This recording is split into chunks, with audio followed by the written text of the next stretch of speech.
Welcome to our news segment, that is news. From today on, I will try to explain the major events that took place in a day.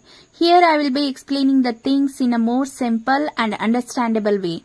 No 1 hour long stories, no unnecessary long debates, no screaming, just important things only. Here I am trying to deliver the news like a news. So if you are interested in it, then do watch the video. So without wasting time, let's begin with today's stories. Story number 1. It is coming from Russia. We all know that Russia-Ukraine peace talks. As we all know that Ukrainian President Vladimir Zelensky said on May 11th he would be ready to meet Vladimir Putin for talks in Istanbul on May 15th. After Donald Trump told him to agree to an offer of talks with Russia immediately. Zelensky in a post on X also said that, I quote, Ukraine expected a full ceasefire to start on Monday in order to provide the necessary basis for diplomacy to end war, and I will be waiting for Putin in Turkey on Thursday. Now what's the story? Putin skips the peace talk with Zelensky. Instead, he sent his junior officials for peace talks. This was their first direct peace talks in over 3 years. But the key figure behind the proposal, Russian President Vladimir Putin, was absent for the talks in Istanbul, despite publicly challenging for them on May 11th. I like to highlight one thing. Here on May 11th, his name was missing from the Kremlin's final delegation list released late on Wednesday, which includes only mid and lower level officials. So what it shows?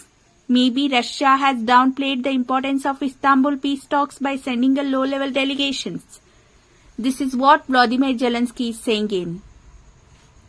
Meanwhile, our second story shifts to Donald Trump, who is acting as the mediator between Russia and Ukraine peace talks. Even he was absent. So Trump is currently busy on three-nation trip.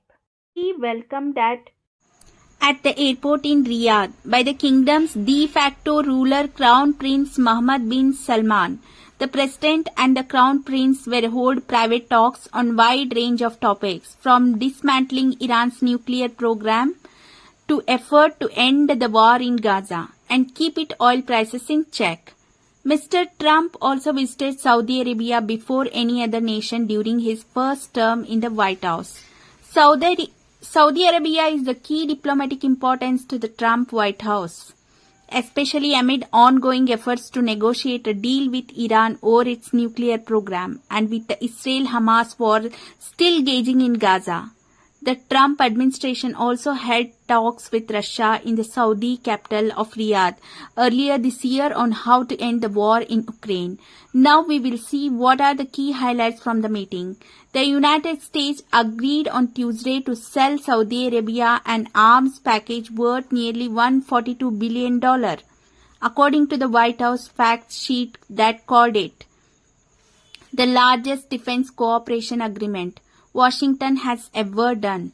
The agreement signed during U.S. President Donald Trump's visit to the Saudi capital Riyadh covers deals with more than a dozen U.S. defense companies in areas including air and missile defense, air force and space advancement, maritime security and communications. The fact sheet said. On 14th, he visited Qatar and he met Qatar's Emir Sheikh Tamim bin Hamad Thani.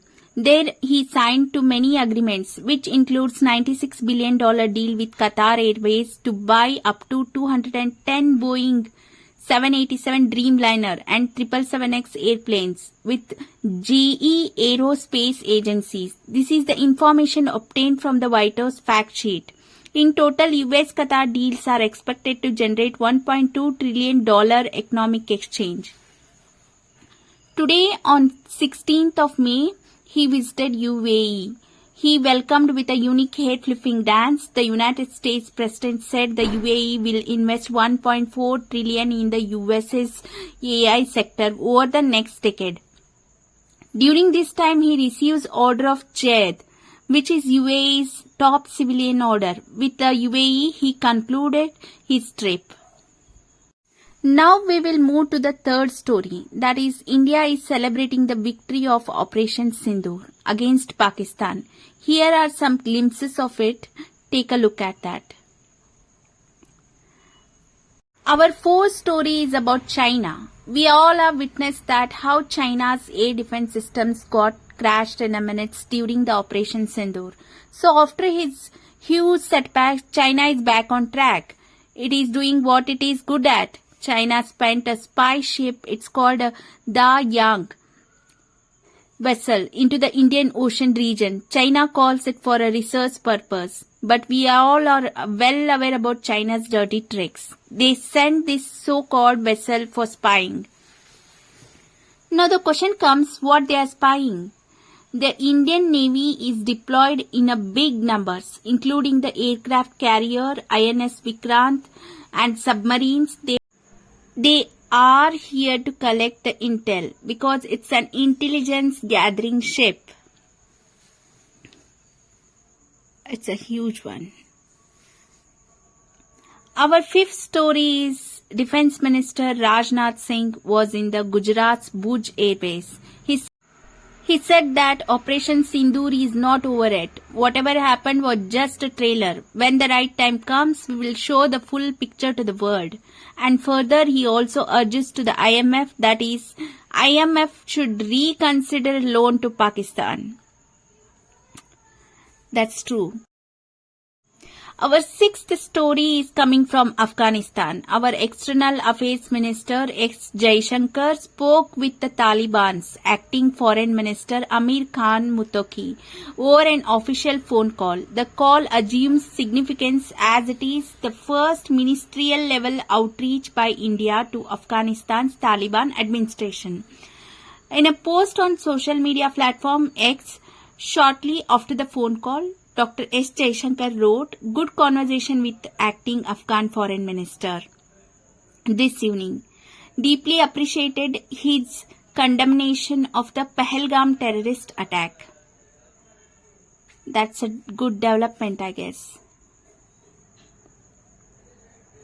Our seventh story is with Trump again. Trump is publicly saying to the Apple CEO Tim Cook that he doesn't want the tech giant expanding manufacturing in India. He said this, and I quote, "Don't build in India." He further emphasized by saying India can take care of themselves. These exact words he said during at a business event in Doha.